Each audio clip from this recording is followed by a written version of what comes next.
And now to another critical vote. After weeks of demonstrations and political debate, the Greek Parliament's about to vote on a package of spending cuts, tax rises, reduced wages and asset sales that were conditions of an international financial bailout for the troubled nation. With the latest, we're now joined from Athens by our Europe correspondent, Emma Alberici. Now, Emma, has there been a vote yet? Not quite yet. The Prime Minister has finished giving his address to the 300-strong Parliament, and his opposition number in the Greek Parliament has been given his opportunity to have a 3-minute rebuttal. At the end of his speech, George Papandreou, the Prime Minister, said that those who were not with the government on these policies of tough austerity measures were not playing on the national side. He was making a football analogy, saying they all wear the jersey, the Greek jersey, but they're not all on the same team. He's basically fed the line this week that those who are opposed to these austerity measures are unpatriotic, that this is the only way forward for Greece. Clearly, there are quite a few people down below me here in Syntagma Square who disagree. Quite a number of thousands, tens of thousands, who they are trying to disperse on the streets right now with tear gas with little effect. And Emma, I understand there's been some quite rowdy scenes there today, and outside the Parliament there was reports of one communist MP who was surrounded by a mob. She had yogurt thrown on her, and she was only released when she promised that she would vote no. It sounds like the scenes have been rowdy again there. Yes, Lena Canelli, the communist MP.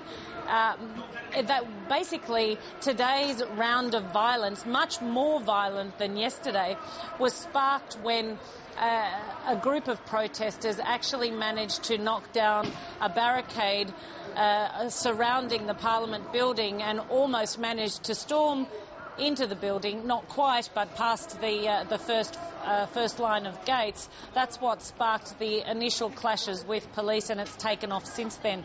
It's now been about 3 hours since the worst of this took off, and as I say, much more violent, much more strident attacks than they were yesterday. And one of the other features, of course, is that these are not anarchists. These are general workers who are really venting their fury out on the streets today, throwing anything they can get their hands on, lighting fires to bus shelters and buildings.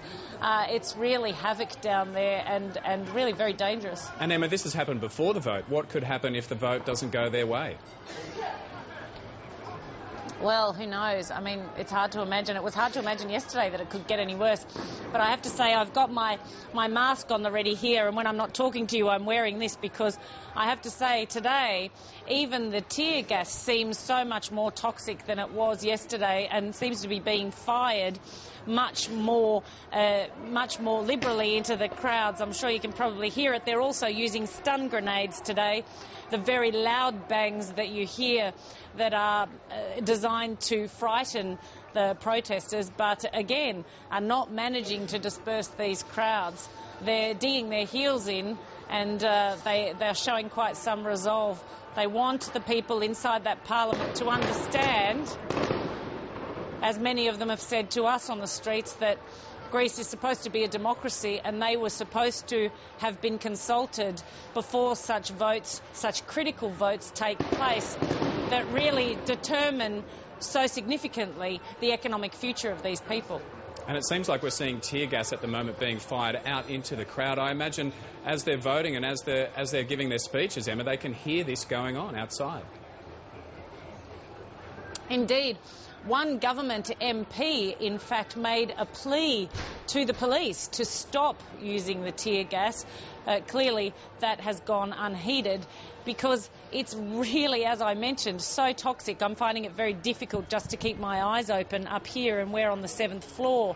This hotel and many others around Syntagma Square have been targeted because the protesters know that the foreign media are using these hotels as bases and vantage points to see what's going on down below.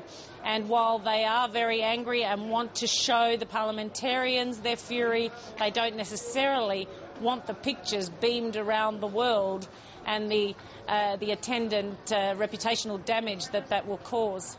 Emma, we'll leave it there. Thanks very much and take care. Sure. Emma Alberici reporting there from Athens, and we'll keep you up to date if we hear anything more on that vote during the program.